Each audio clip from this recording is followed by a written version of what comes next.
होता है वो रियासत की ताकत के आगे बेबस हो जाते हैं। वो पहले क्या हुआ उसको तो हम आज नहीं डिस्कस करें, किसी और मजलिस में उसको कर लेंगे। इस वक्त की सूरत हाल ये है कि रियासत की अंधी ताकत ना सिर्फ इस्तेमाल हो रही है बल्कि बेहयाई और बेशर्मी की आखिरी हदों को छू रही है कि हाथों से, वकीलों के हाथों से फाइलें छीनी जा रही हैं और उनको प्रोहिबिट किया जा रहा है। अच्छा, एक सेकंड, एक सर साहब, एक बात आपसे अर्ज करना चाहूंगा।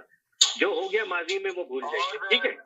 नहीं, एक minute just give me 1 minute sir साहब, एक सेकंड।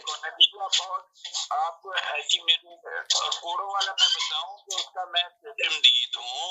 कोड़े उस वक्त उन दिनों में जिए नहीं, वो बात छोड़ दो, माजी में जो हो गया मैं तो वो छोड़ तो बात की थी जिस केस में माजी की तरफ गए, आपने सवाल तो उनसे यही किया था। नो, मैंने पहले कहा, उसके बाद उन्होंने एक्सप्लेनेशन दी तो मैंने कहा माजी को अब भूल जाइए, अब आगे बढ़िए।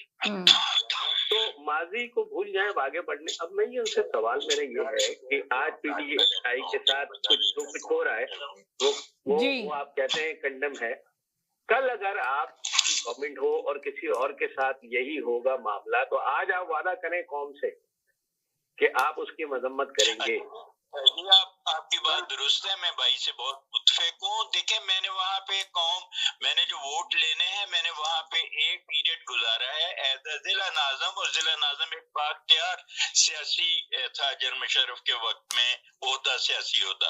मेरी वहाँ से इलेक्टेड है, मैंने। तो आप एक बात बताएं कन्नर साहब, मेरा एक सवाल है आपसे कि जहाँ से आप खड़े हो रहे हैं तो वहाँ पे आपका रोड प्लान है? आप जो वादे और प्रॉमिसेस करेंगे आवाम से वो बनवा के देंगे? आप सब चीजें उस हल्के से काम करेंगे, उस हल्के में सही तरीके से? ये तो मैं अपने मैं समझता है कि मैं उनकी खिदमत में कर सकता हूँ, इसीलिए मुझे वो जी हेलो जी अस्सलाम वालेकुम जी, क्या कहेंगे आप? जी, अभी चल रही है बात? जी, बात चल रही है, आप सवाल कर सकते हैं कन्नर साहब। नहीं, करने दें, सैयद साहब कर रहे हैं, मैं बात में। जी सैयद साहब बोलिए कुछ। आप मैंने तो कर लिया। मैं यही चाहता हूँ कि भाई आप नारोवाल से मुंतखब हो, मेरी दुआ है, मगर मैं ये चाहता हूँ कि जो लोगों के मसाइल हैं, मैंने भी तो ये कहा कि मसाइल लोगों के हल कर पाएंगे या नहीं कर पाएंगे अगर जीत गए? मसाइल आप रिसोर्सफुल आदमी हैं, अगर आप हुकूमत में नहीं भी है तो आप वहाँ के मसाइल काफी समझते हैं और हल कराने की पोजीशन में है। जी, 5 जनरेशन से आप सियासत में। तो तालीम के बारे में जरा सा मैंने पूछा था कि तालीम के बारे में बताइए, रोजगार के बारे में बताइए।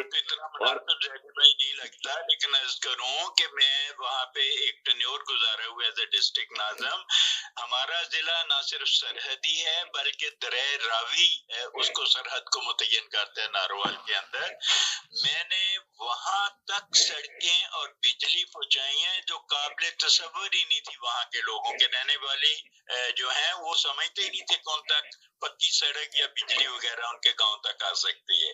तो बहुत बड़ा काम आपने किया समझने लोगों के लिए। तो भाई जब हम मांगने जाते हैं तो लोकल दे नो अस कि हम उनको डिलीवर कर सकते हैं कि नहीं, लेकिन हमें को कागज तो दाखिल कराने दे, हमें को इलेक्शन तो लड़ने दे। तो जो भी अगर वो लोकल मुझे नहीं पसंद करेंगे तो मुझे वोट आउट कर देंगे वो। तो ये होने तो दें। ये जिला नाज़िम आप कब रहे? ये मुशर्रफ दौर में हुए होंगे 2000। आप ये करें कि उसमें जो प्रोग्राम में ये इस वक्त हम डिस्कस कर रहे हैं कि आप वोट तो फिर फ्री और फेयर पढ़ने दें। मैंने नहीं काम किया तो मुझे लोग वोट नहीं करेंगे। अभी ये बात है कि वो कहते हैं कि लोग वोट उसको डालें जिसको ये वेस्ट की या पाकिस्तान की एस्टेब्लिशमेंट चाहती है कि इनको डाले जाए, और वो नून लीग है। देखिए, ये बात आप ना करें प्लीज। आपने जो पहली बात करी ना कि लोग आपको वोट डाले, उस बात पे तो मैं एग्री करता हूँ। अब जब आप ये बात करते हैं ना एस्टेब्लिशमेंट वाली, तो आपको भी तो भाई एस्टेब्लिशमेंट लेके आई तो उस वक्त आप क्यों खुश थे? आप मना कर ये नाज़िम एस्टेब्लिशमेंट की वजह से बने हैं ना। एग्जैक्टली। तो आप इससे बात नहीं करो, आप ये बात आप चले आप यहीं से कंटिन्यू करेंगे, कहीं नहीं जाएगा, मेरे साथ रहेगा। छोटे से ब्रेक की तरफ जा रही हूँ, ब्रेक के बाद वापस आती हूँ। अस्सलाम वालेकुम, आप देख रहे हैं आवाज न्यूज और मैं हूँ इरम चौधरी। बढ़ेंगे